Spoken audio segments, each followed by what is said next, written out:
Salut à toi et bienvenue sur la chaîne IPE Formation.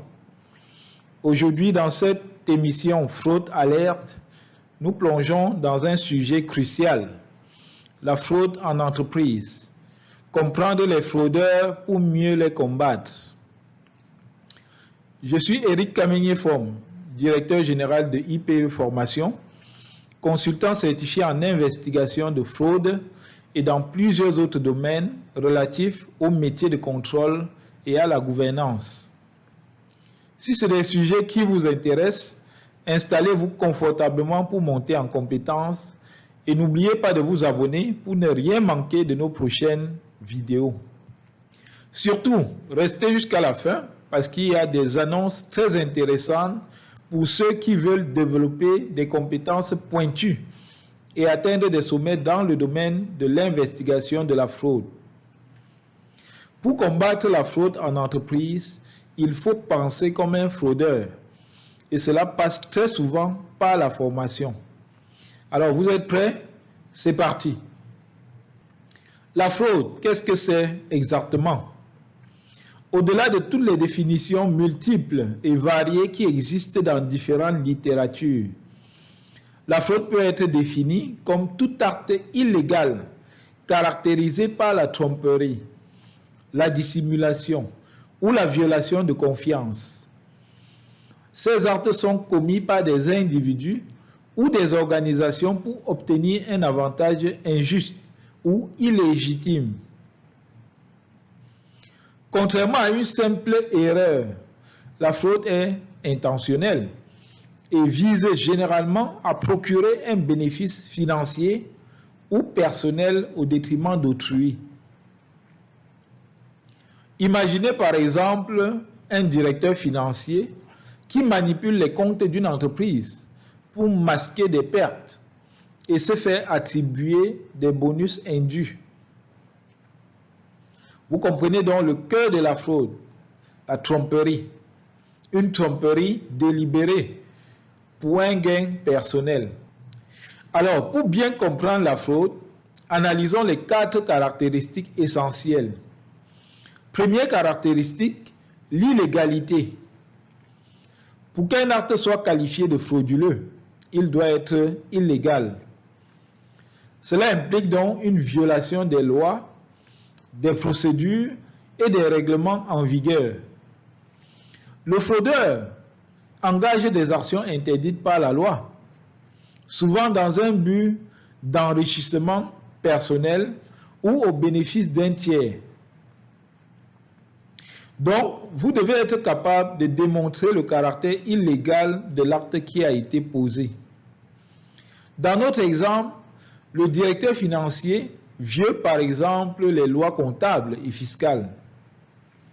Ce comportement non seulement transgresse les règles internes de l'entreprise dans laquelle il travaille, mais aussi les lois en vigueur, ce qui caractérise la fraude, l'acte de fraude. La deuxième caractéristique, c'est l'intention. Donc, la distinction clé entre une fraude et une erreur réside justement dans l'intention. Pour être qualifié de fraude, il faut que vous soyez capable de prouver que l'acte qui a été commis l'a été avec l'intention délibérée de tromper ou d'induire en erreur. L'intention est souvent difficile à démontrer, il faut le dire, parce que cela nécessite d'accéder aux motivations du fraudeur. Dans l'exemple, l'intention délibérée de tromper est claire. Le directeur financier agit avec la pleine conscience de fausser les résultats financiers. Donc, vous comprenez donc que la fraude est toujours caractérisée par une volonté manifeste de tromperie. La troisième caractéristique, c'est la tromperie ou la dissimulation. Donc, un élément central de la fraude, c'est l'utilisation de la tromperie pour masquer la vérité. Le fraudeur, par exemple, utilise des mensonges, des omissions ou des documents falsifiés pour dissimuler ses actions. Et cette dissimulation est souvent complexe et conçue pour éviter la détection, bien entendu. Donc, pour dissimuler ces actions, notre DAF, notre directeur financier, par exemple, fraudeur, utilise des techniques comptables complexes pour déplacer des fonds, pour gonfler artificiellement les revenus et tenter de passer inaperçus. Les faux documents et les rapports modifiés sont des outils puissants de sa tromperie. La quatrième caractéristique, c'est la perte ou le gain. Tout acte de fraude entraîne une perte pour une partie et un gain pour le fraudeur ou pour des tiers bénéficiaires. Donc, il est crucial de pouvoir quantifier cette perte et ce gain pour établir la matérialité de la fraude. Dans le cas de notre directeur financier, la perte pour l'entreprise est double.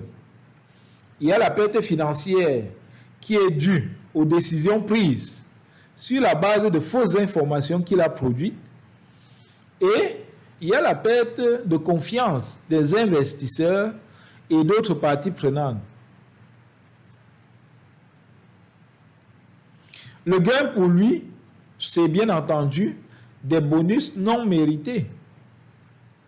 Je parle du directeur financier et notre fraudeur. Donc, si vous avez d'autres formes de gains décelées à l'issue d'une investigation de fraude, n'hésitez pas à partager avec nous dans les commentaires. Comprendre ces caractéristiques est crucial pour les investigateurs de fraude et les auditeurs. Cela leur permet de mieux cibler leurs travaux et de développer des stratégies efficaces pour prévenir et détecter la fraude.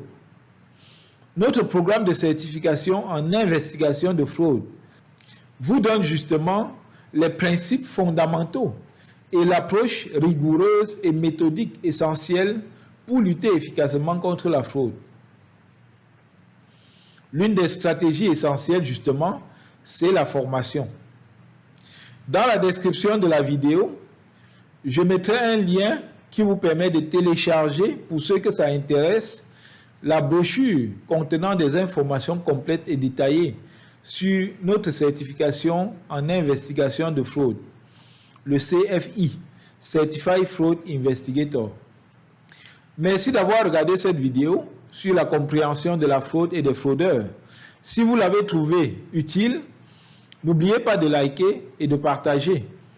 Et surtout, abonnez-vous à notre chaîne pour plus de contenu sur les thématiques de la fraude. Avant de conclure, pour ceux qui sont restés jusqu'à la fin de la vidéo, j'aimerais vous inviter à profiter de 2 opportunités exceptionnelles pour approfondir vos compétences en matière de prévention, détection et investigation des fraudes. Premièrement, rejoignez nos groupes Fraud Alert sur Telegram et WhatsApp.